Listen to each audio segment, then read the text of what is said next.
आज बातचीत करने के लिए हमारे साथ समीर दलाल सर मौजूद हैं, जो कि Natwarlal and sons brokerage firm के सीईओ हैं। समीर सर नमस्कार, स्वागत है कार्यक्रम में। पहले तो समीर सर, मार्केट्स को लेकर कोई व्यू, क्योंकि बाजारों में 25,000 का जो एक जोन है वो तो है ही। मार्केट्स ने इंट्राडे में एक अच्छा मूव लिया भी हाल फिलहाल में, लेकिन मोर और लेस आज एक रेंज के अंदर ही कामकाज कर रहा है। अदरवाइज क्या मूव आप एक्सपेक्ट कर रहे हो मार्केट्स में? जी Sumit ji, thank you for having me on the show. Market पे व्यू जो आपने मांगा है, मेरे हिसाब से तो market has probably run up more than what fundamentals in the near term justify. हम लोग अभी रैली कर रहे हैं इन होप कि ये यूएस के साथ ट्रेड डील हो जाए। एंड ये 25% जो हम पे टैरिफ लग रहे हैं extra will come off, and that will allow Indian companies to export more, specially in the gold and jewellery segment जहाँ पे हिट हुआ है, टेक्सटाइल्स पे हिट हुआ है, and then economy will start seeing an uptick. पर ये सब जो अगर होता है तो it will come at the risk of the fact that जो हमें रशियन क्रूड इंपोर्ट हो रहा है वो कम हो जाएगा। एंड ये रशियन क्रूड लोअर लेवल्स पे मिल रहे थे, तो इंडिया में because of which oil marketing companies were able to make some amount of profitability. दूसरा, it may hurt exports of certain, क्योंकि अगर हम रशियन क्रूड सस्ते में नहीं लेके एक्सपोर्ट कर सकते, then we become competitive in the market, तो refining companies like Reliance can stand to lose. तो अगर वैसे होता है और profitability of certain sectors goes down, वो एक नेगेटिव रह सकता है मार्केट के लिए। So I think market is probably running up more than it should on this news. दूसरी मैं बात करूं तो अगर हम इंडेक्स देखें, तो इंडेक्स के कंपोनेंट्स में अगर हम देखें तो आई माय क्वेश्चन, मेरा मैं जो सवाल हमेशा पूछता हूँ कि अगर हम बोलते हैं कि इंडेक्स लाइफ टाइम हाई जाएगा और कंटिन्यू करेगा रैली, तो which stock is going to be the one that drives the market up, और उसमें क्या फंडामेंटल्स है जो उसके लिए वो स्टॉक्स री रेट हो सकते हैं। क्योंकि आईटी सेक्टर में देखें तो अर्निंग्स हैव सबड्यूड रहे, वो शायद नहीं कर पाएंगे। आईटी का वेटेज डिसेंट है इंडेक्स में, रिलायंस का वेटेज हाई है इंडेक्स में। रिलायंस में क्या हो रहा है, if Russian crude is not allowed to import, Russia जो रिलायंस सबसे लार्जेस्ट इंपोर्टर है रशियन क्रूड का, they will start maybe margin pressure. तो व्हाट इज, फिर हम बात करें बैंकिंग, बैंकिंग की वेटेज स्ट्रांग है, तो बैंकिंग में री रेटिंग अपसाइड तो पोटेंशियल बहुत कम लग रहा है। अगर आप आईसीआईसीआई बैंक, एचडीएफसी बैंक देखे, वैल्यूएशन रिच है। एक्सिस बैंक में वैल्यूएशन कंफर्ट है, पर उसका वेटेज है नहीं इतना इंडेक्स में। सो माय क्वेश्चन इज कि what is going to be the sector that drives. तो I am a little cautious on the market. मैं बोल रहा हूँ कि मार्केट थोड़ा ज्यादा ही बढ़ चुका है। इंडिविजुअल स्टॉक्स कंजम्पशन में अच्छे करेंगे over a period of time, immediate नहीं, but expect the market to remain in a range. मेरे हिसाब से the range upside is where we are, downside पे 24,000 अभी भी पॉसिबल है, क्योंकि we do not know what all the moving parts are going to come from this trade deal अगर वो होता है। So I think it's better to be cautious than to be overly gutsy at these high levels. तो Sameer sir, दो तीन चीज़ों के साथ शुरुआत करूंगा। पहला, तो जो ट्रम्प साहब का दौरा शुरू हुआ है, जिसके अंदर वो मल्टीपल देशों से होते हुए जाएंगे, और चाइना के साथ जो डील है वो अनुमान लगाया जा रहा है कि शायद जल्दी होते हुए दिखाई पड़ेगी, और यहाँ से बाजार बहुत स्केप्टिकल, मतलब बहुत ज़्यादा एक्साइटमेंट देख रहा है, इंडियन मार्केट एटलीस्ट। अब ये चाइना के साथ जो डील है, ये क्या पहला स्टेप है इंडियन डील के साथ, इंडियन इकोनॉमी के साथ डील होने के लिए? और दूसरा, क्या इस दाम पर ये सारी चीजों को बाजार डिस्काउंट करके बैठ चुका है? तो पहले तो एक चीज, अगर यूएस और चाइना का डील होता है, इट डजेंट मीन कि इंडिया और यूएस का डील होगा। फॉर द सिंपल रीजन, क्योंकि चाइना के पास जो लेवरेज है ऑन रेयर अर्थ मटेरियल्स, वो इंडिया के पास नहीं है। China is the largest importer of Russian crude, but China पे वो 25% एडिशनल ड्यूटी नहीं लगी थी। Why? Because US wanted those rare earths, जो China is 85 to 90% of the global production. So they may be able to crack a deal which will actually may not be as detrimental या इतना negative शायद नहीं रहेगा China के लिए। India के पास bargaining chips उतने नहीं हैं, तो we need to see how our deal get structured. अभी एक चीज मैं आपको बोल सकता हूं, from where we started off in March, we can not be better than that, क्योंकि अगर आप बाकी के ट्रेड डील्स देखें हमारे नेबर्स के साथ, neighbours meaning Vietnam, Bangladesh, Philippines, Malaysia, Japan, वो सब कंट्रीज पे इंपोर्ट लगा है, इंपोर्ट ड्यूटी। तो ऐसा नहीं होने वाला है कि इंडिया से पूरा निकल जाएगा। वी हैव टू अज्यूम कि 20% तो रहने ही वाला है, but it will be comparative या competitive with neighboring countries. फिर it comes down to, are we as a country more competitive and can produce at lower levels than the rest of the world and then sell our products to the US market. अगर China का deal हमसे बेहतर होता है तो वो advantage सीधा सीधा निकल जाता है, because China at the end of the day is the lowest cost producer for many of the products. हम लोग आज भी, I am just saying, China से we have put an import duty on steel products. That means we are not competitive on pricing, क्योंकि अगर वो हमसे export करके सस्ते में बेच सकता है, that means our Indian steel companies are producing at a higher cost, and that is a big negative जो रह सकता है। So to be overly gung ho की एक ट्रेड डील से सब कुछ सॉल्व हो जाएगा, आई don't think that's the case. Secondly, I think globally अभी भी अनसर्टेनिटीज काफी है on all the various moving parts. US में अभी भी बात कर रहे हैं कि आईटी कंपनीज, अभी अमेजोन का न्यूज आया कि उन्होंने ले ऑफ 30,000 पीपल। अगर वहां पे स्लो डाउन आता है तो it's definitely going to affect global markets also. So I don't think कि वन वे एक्सपेक्टेशन रैली है। मैं थोड़ा सा कॉशियस हूँ मार्केट पे, like I told you, and that is my stance कि इवन अगर चाइना के साथ ट्रेड डील होता है, I don't think we should assume कि इंडिया के साथ अच्छा वाला होगा और हम चाइना से बेहतर रहेंगे। तो एक चीज़ और सर, क्योंकि समीर सर, जो पहला हिस्सा है वो है डील्स का, चलो उसको अगर मैं साइड रख भी दूं, तो दूसरी इंपॉर्टेंट इवेंट इस हफ्ते में है, वो है फेड के बैठक, जिसमें 25 बेसिस पॉइंट की कटौती की बातचीत है। और यही ट्रिगर सबके साथ होगा, मतलब ना केवल फेड बल्कि यूके की भी है, और साथ साथ जापान की भी है ब्याज दरों के ऊपर बैठक, प्लस इंडिया में भी आईआईपी के नंबर्स जो हैं वो आने वाले हैं। तो ऐसे जो चीज़ें हैं, ये जो मोटा मोटा इकोनॉमिक आंकड़े हैं, इनकी कितनी रिलेवेंस मार्केट देख के चल रहा है? तो फेड मीटिंग की रेलेवेंस तो बहुत है। क्वेश्चन इज कि whether Fed will follow up with another 25 basis rate cut. मेरे हिसाब से Jerome Powell is not going to do that. He wants to look at more data coming in. अभी US shutdown के वजह से actually data flow बहुत कम हो चुका है। तो without looking at data, if he decides to cut interest rates out there, I will be surprised. Honestly I will be surprised. मेरे हिसाब से वो स्टेटस को रहेगा। और हम लोग क्या है कि मार्केट में सब लोग बात कर रहे हैं कि rate cycle is downwards, we agree rate cycle is downwards, but it need not happen immediately. और दूसरी चीज मैं आपको बोलूं, जो आप फेड की meeting, Fed has two agendas, right? एक है इन्फ्लेशन को चेक में रखने के लिए, and second is to ensure कि इकोनॉमिक एक्टिविटी ग्रोज when या they use interest rate cuts to grow economic activity. अगर सब लोग बोल रहे हैं कि US is doing well and inflation is still a little high, I don't see any reason why he will go out in a rush to cut interest rates. So मेरे हिसाब से, this is my view, I could be wrong, but I don't think the US Fed is going to cut this time around, and market is going to get a bit of disappointment. India maybe I'm not expecting any rate cuts in the near term. अगर करे तो दिसंबर में शायद करे, based on what data comes out, what US does, what globally, UK, European Union सब करेंगे, how our trade deals materialize. So there are lots of moving parts, but near term में I don't think that is going to be a trigger.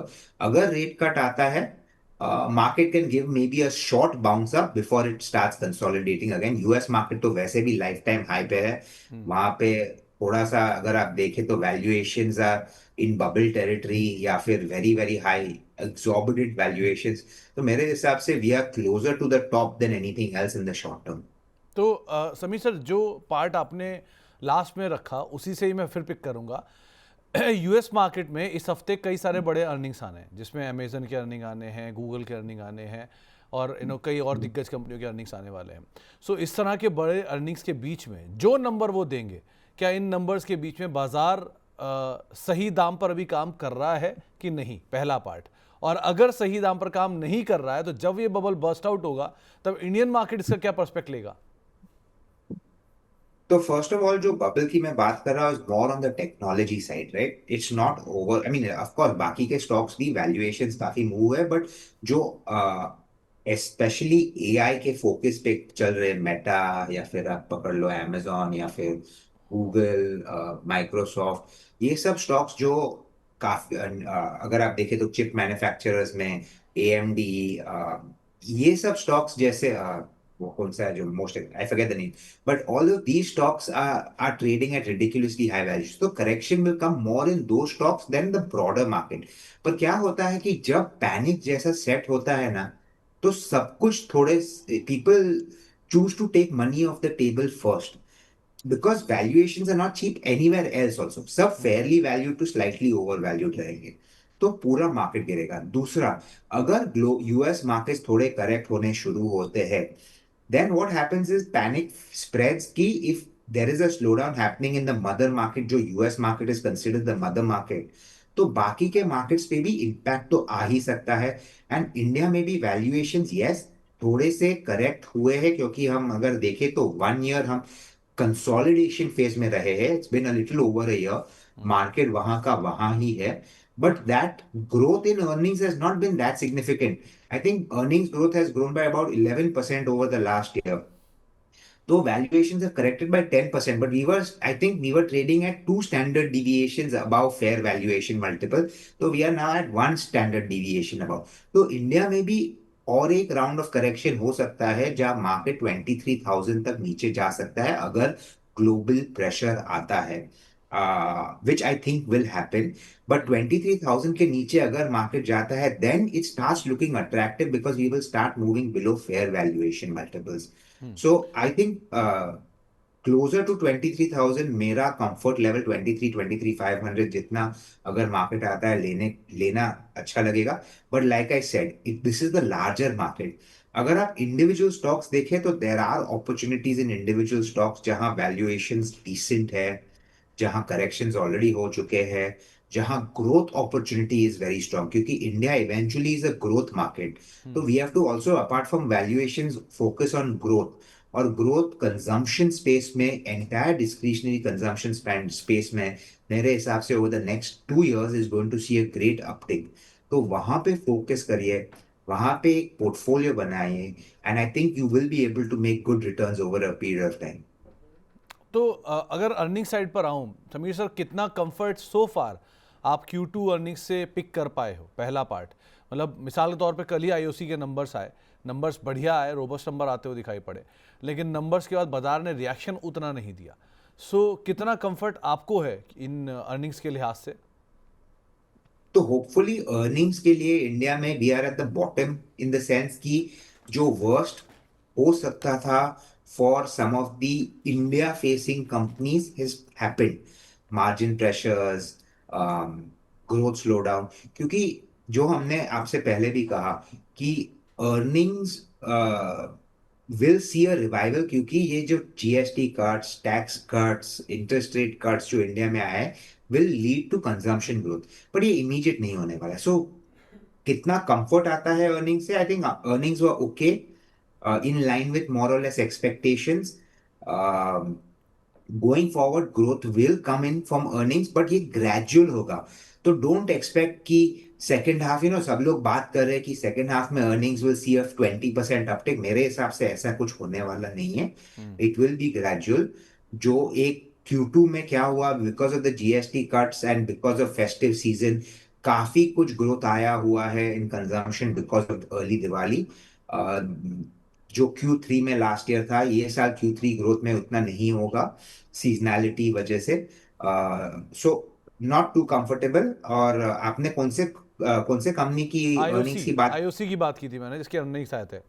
IOC की जो आपने बात की थी, so earnings were very good, but then what happens is, अगर uh, जो हमें सस्ता क्रूड मिल रहा है from because of crude basket from Russia, अगर वो नहीं मिलता है and we have to import more from other sources and crude prices move up, तो कंपनीज लाइक इंडियन ऑयल कॉर्पोरेशन जो रिफाइन करके मार्केटिंग करते हैं, उनके मार्जिन पे प्रेशर आएंगे ही।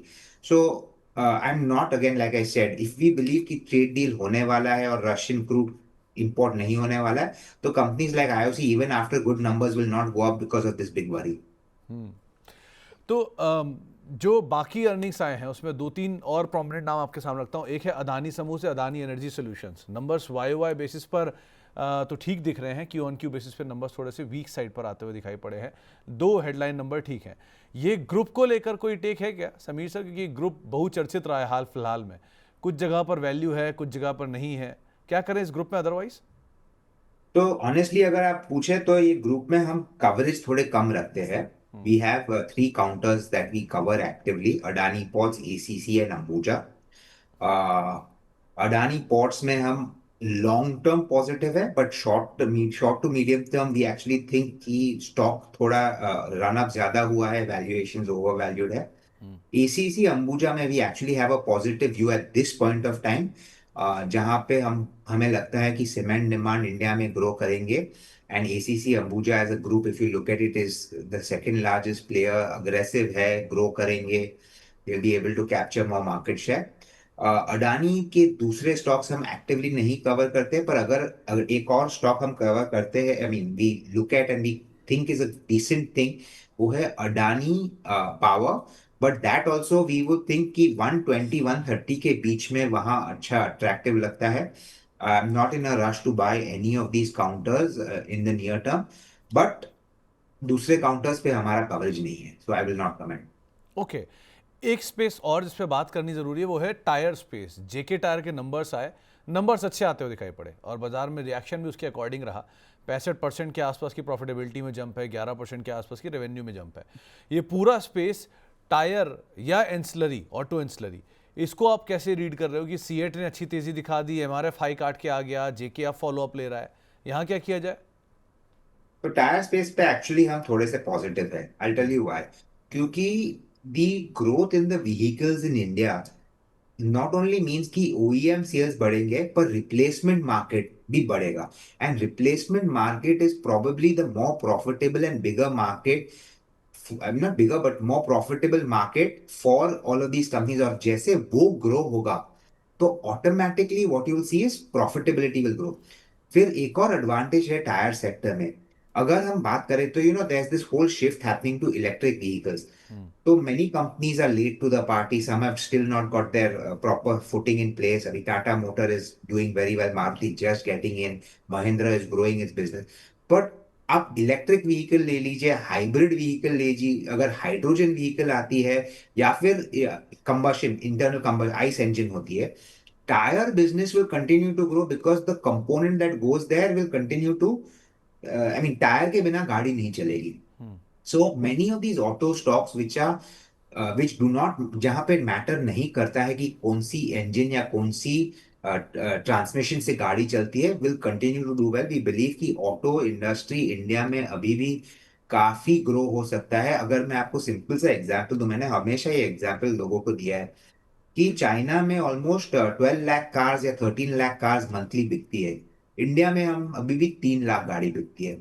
तो can we go from 3 lakhs to 5 lakhs and 6 lakhs in the next 10 years?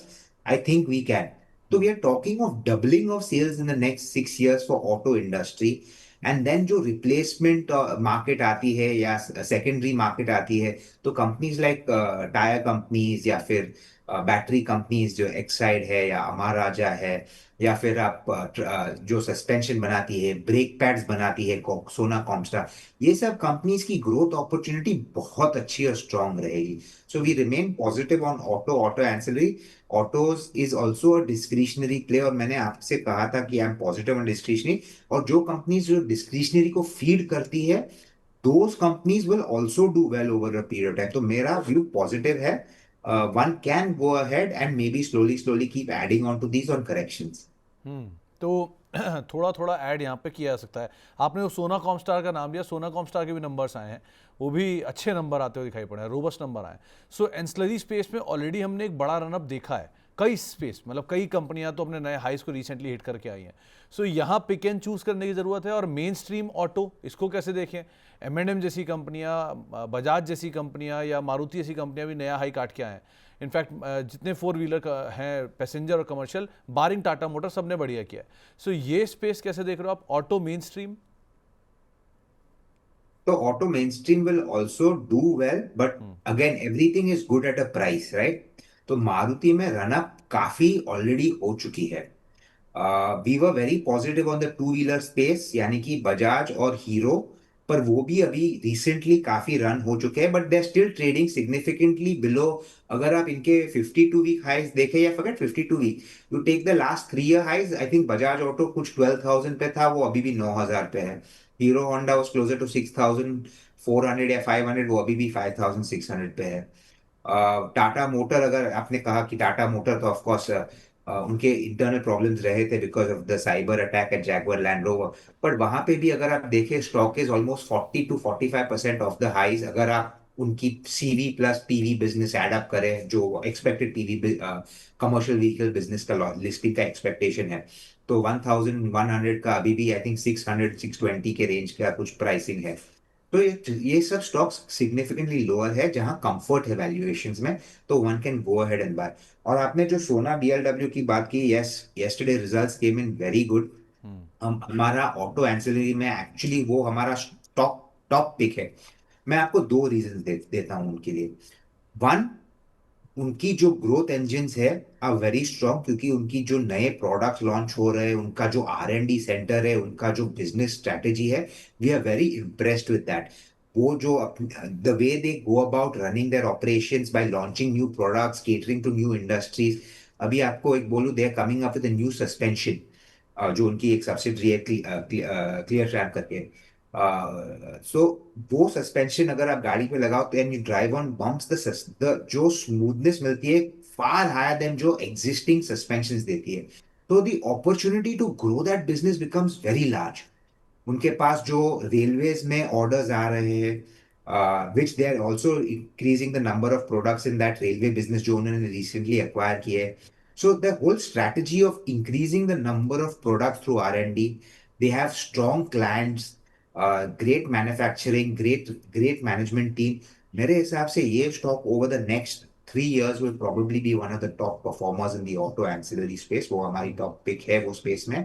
But अगर आप मोटी मोटी बात करें, तो there are other counters like Elecon, कैस्टोला, which are also growing their book.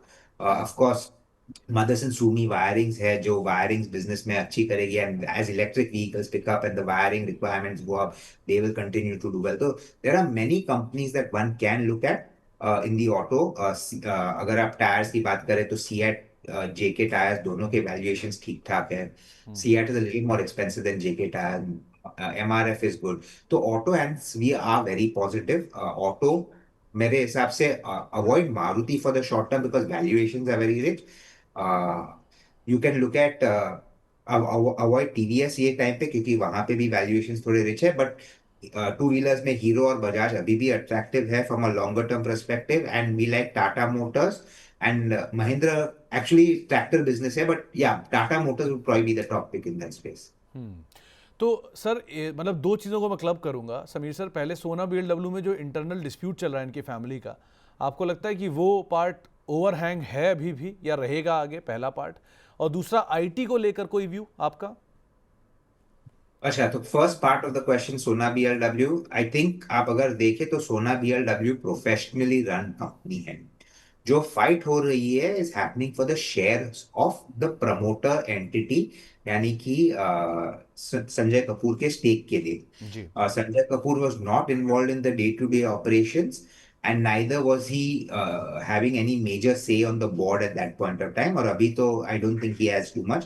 Company professionally run है, तो वो एक नॉइज रहेगा, no doubt. But that noise will not stop the company from growing and launching its new products, क्योंकि काफी दूसरे shareholders है, institution, who also have a significant say in the companies this thing. तो मेरे हिसाब से जो overhang रहेगा, एक्चुअली अगर आप देखें तो थोड़ा पॉजिटिव ये रह सकता है, क्योंकि प्रमोटर स्टेक बिकने आ नहीं सकता है। अगर वो कोर्ट में रहेगा for the next 5 years, this 30% stake can never come into the market to sell because court will not allow them to sell it. So that 30% is kind of cornered. तो अगर आपको देखना है, तो it could work out as a positive for the stock rather than a negative। और दूसरी आपने question थी आईटी कंपनीज पे। तो आईटी पे हम अभी भी बोल रहे हैं कि see, companies are good, growth will come but at a slow pace. 5% top line growth, 10-12% bottom line growth, and PEs are trading at 20 times. तो 2 times price to earning growth काफी companies में है. And the larger IT, TCS, Infosys, HCL Tech. HCL Tech फिलहाल थोड़ा सा better growth दे रहा है, but the larger companies are growing at a muted pace.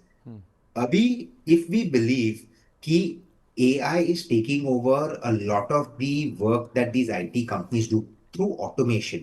Indian IT companies का क्या है कि they do billing on number of hours spent by an employee to do their work. अगर AI ये सब काम करने लगे तो obviously what will happen, the cost for doing the work through AI will bring the business cost down.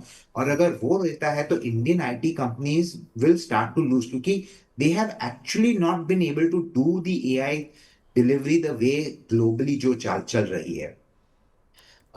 So for me, Indian IT slow growth, good cash flows. अगर आप cash flows और dividend चाहिए, great investments, you'll get your 8 to 10, 12% return from here. But low risk there.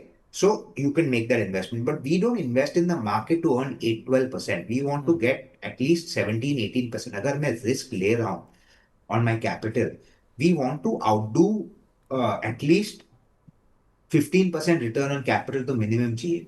अगर वो मुझे नहीं मिल रही तो I will not invest. So from that reason IT for me is an avoid. Individual IT companies में चल सकते हैं. For example Persistent is one of the companies that has been able to do something different and be able to grow its book very fast. वैसे individual एक दो companies जो smaller base पे है, जो कुछ अलग से कर रहे हैं, they may stand to benefit. But larger IT पे my view is they will be slow, steady movers, giving you anywhere between 8 to 12% returns compounded over the next 3 years. Okay Sameer sir, समय का अभाव है वरना आपसे और बात करते. बढ़िया लग रहा था आपसे बातचीत करके. बहुत बहुत शुक्रिया सर आज अपना समय हमें Thank देने you के लिए, very हमसे much. बातचीत करने के लिए. जाने से पहले कोई डिस्क्लेमर सर आप देना चाहेंगे? जी हाँ, जो भी स्टॉक्स हम पॉजिटिव बात करते हैं हमारे पोर्टफोलियोज में डेफिनेटली रहेंगे. We make investments ourselves for ourselves and our company, और हमारे सब क्लाइंट्स को भी रेकमेंड किए होंगे.